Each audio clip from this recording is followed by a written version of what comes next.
Thanks for tuning into The Ordinary Filmmaker. You know what? I'm going to skip that entire introduction because, well, I've got some really amazing news for you guys. While I was getting ready for bed, I completely missed this. Canon Japan released a site, and it's all about the Canon EOS R3, and we've got a lot more details, so I'm going to get into those right away. Now, the first thing I'm going to start off with, of course, on The Ordinary Filmmaker is the video specs. Now, this is going to support 4K, but it's not going to do anything higher than 4K. It is going to do oversampled 4K, but they don't specify whether it's going to be, well, 6K oversample 4K or 4.8. They don't specify anything. But this leads us to believe that this isn't going to be a large sensor at all. It's going to be something you would expect from, well, the mirrorless version of the 1DX Mark III. I suspect that it's going to have a megapixel size somewhere between 24 and 28 megapixels. So let's take a look again at the 4K specs. It's going to have, sorry, I'm kind of excited by this. It's going to have Canon Log3. It's going to do 4K oversampling, but it's also going to do raw video internal. And that's pretty amazing. So we're going to be able to capture 4K raw internal. Now, it doesn't say anything about 1080, so I wonder what kind of specs it's going to allow us to do 1080. Will it allow us to do raw in 1080? Will it do 4K oversampled 1080? I mean, that would be amazing. I mean, not having to record in 4K and then downsample later on to be able to get that highly detailed video, I think would be a really huge benefit to Canon customers. Sony does this. You get the A7S III. If you record 1080, you get 4K downsample, and that's really helpful in getting more detail without having to worry about having a really beefy computer to edit this stuff in post-production. Now, it's no surprise that this thing is going to have a magnesium alloy body, and the autofocus system, well, it's going to be able to track people, it's going to be able to track animals, it's going to be able to follow the eyes of people and animals, and they also mentioned motorsports. So I guess this is designed to be able to track cars and other fast-moving objects, such as cars, and keep them in focus, which would be really amazing, not just for the video side, but also photos as well. Now, in terms of autofocus, well, it's going to be capable of down to -7 EV. And IBIS, yes, this camera's going to have IBIS, and it's going to be capable to 8 EV. And of course, that depends on the lenses you attach to it, obviously. It's going to have improved head and eye detection. So the autofocus system in this camera is improved.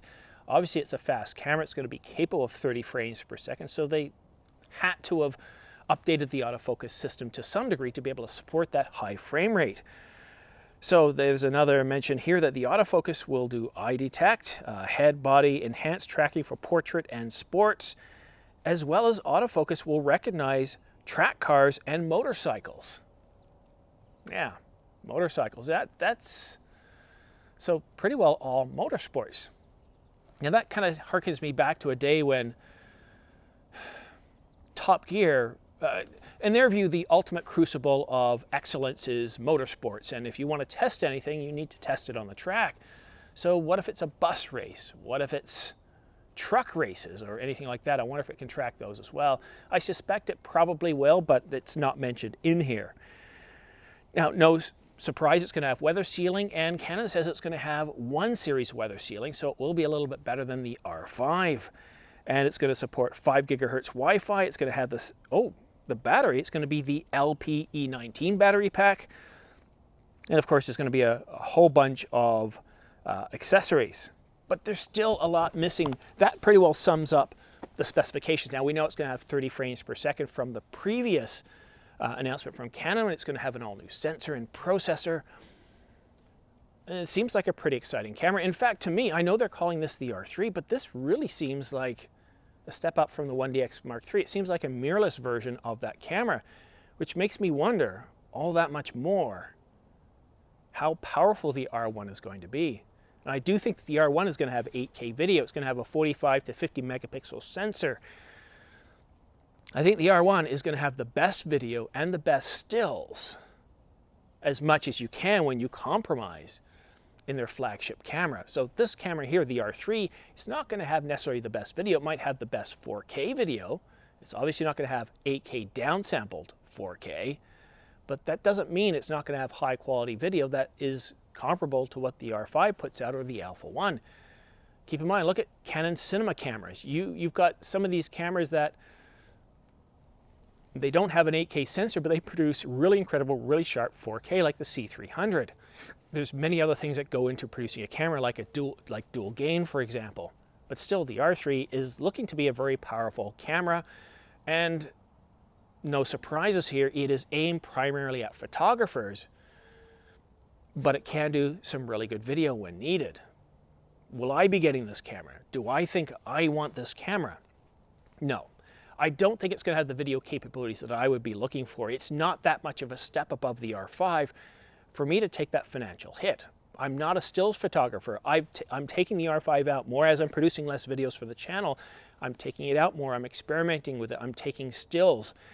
And I'm frustrated because there's so many issues that I'm having. And part of it is my lack of knowledge. But for example, I decided I don't want JPEG on here anymore. I'm going to do RAW and HEIF. Well, the problem is on my Mac, whenever I bring in HEIF images, I double click on them, I look at them in preview, and everything looks fine. But as soon as I bring them into something like Pixelmator, it's converted down to 8-bit, and I lose all that detail. The highlights get blown out, and it's really, really annoying. So I started using CR3 files, Canon RAW files. Yeah, that didn't go so well either. I took some shots of my son, and what happened was, I'm completely staggered by this. I don't know if I still have those images. I should have kept them. But I took some stills of my son. It was a bright sunny day. He had a stick and he was playing with the water. And right along his shoulder, there was a whole bunch of artifacts. And it wasn't like it did a crude dithering. It was just, you had him and his colors were represented properly. Then you had the horizon, which was blurred out. But it was like you had a black line of a pixel or 2 pixels wide along his back and the top of his head, and it looks like something a smartphone would do when it's trying to blur the background. So I was really disappointed with that. So I have a lot more to learn with taking stills. But I'm a video guy, and I don't mind that I'm not the best with taking photos. Most likely what will happen is when I get my iPhone 12, I'm going to relegate that for taking stills because it takes care of all the stuff that I'm not very good at, and then focus on video with the R5 because the R5 is highly capable as a video camera. But the question is, are you interested in getting the R3? Does this camera appeal to you? Do you take sports, fast action? Do you like following motorsports? Is this the camera for you? Now a couple of things that we didn't get mentioned here, we don't have the price and we don't have the date. But the fact that we just started June and they've come out with all this information, all these added specifications, tells me that an announcement isn't too far away, or an announcement of a release date and price, and I would suspect that's going to happen before the scheduled start of the Olympics. I wouldn't be surprised if this camera is made available, well, holiday weekend July, somewhere around the first week of July, or second week of July. We'll just have to wait and see. This is just pure speculation on my part. But what do you guys think of the R3? Now, I still am amazed by this technology. I do want to see the full specifications. I want to understand the full frame rates, bit rates, everything about... one thing, I didn't bother to check on the card types. I imagine it's dual CF Express. Anyone willing to bet on that? I bet you it's dual CF Express. Card types. Or did they not say? I don't see the card types. But let's make the assumption it's going to be dual CF Express. I mean, I can't imagine it's not going to be. Not with 30 frames per second. Dual CF Express makes sense in this case. Now, if you are interested in getting this camera, you want to pre-order it. And if you are interested in supporting this channel, take a look at my links down below to pre-order the Canon EOS R3. I think it's a really exciting camera. And just before I sign off, my son has been bothering me to come and make a guest appearance on my channel. So here he is. Now, the video quality isn't going to be the best because I've got this set to f1.2, and as Liam gets a little closer to me here, well, one of us is going to get blurred out because I haven't really got things set up so that we can both be in the frame. So he wants to come and say hello. He's not mic'd up. This is completely improv. Liam, watch out for the cables there. Just come around here, and you just say a quick hello. This is on the camera channel, Ordinary Filmmaker. Sit down. Hello, mine's Liam. And look what I've been working on. I've been working on a camera that's still taking me a long time, so have a great time. Okay, now do you have to go in and have breakfast now with Mommy? I'm going to. Okay, you go inside. I'll finish up, okay? Okay. So that's my son. If you don't already know, he started a channel about a year ago, and he's only done a handful of videos, but he's kind of stepped that up. As I do videos, he's interested in doing videos.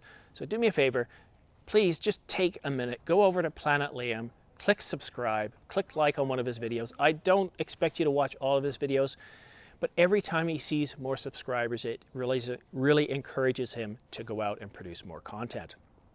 All right, now a little bit of behind the scenes here.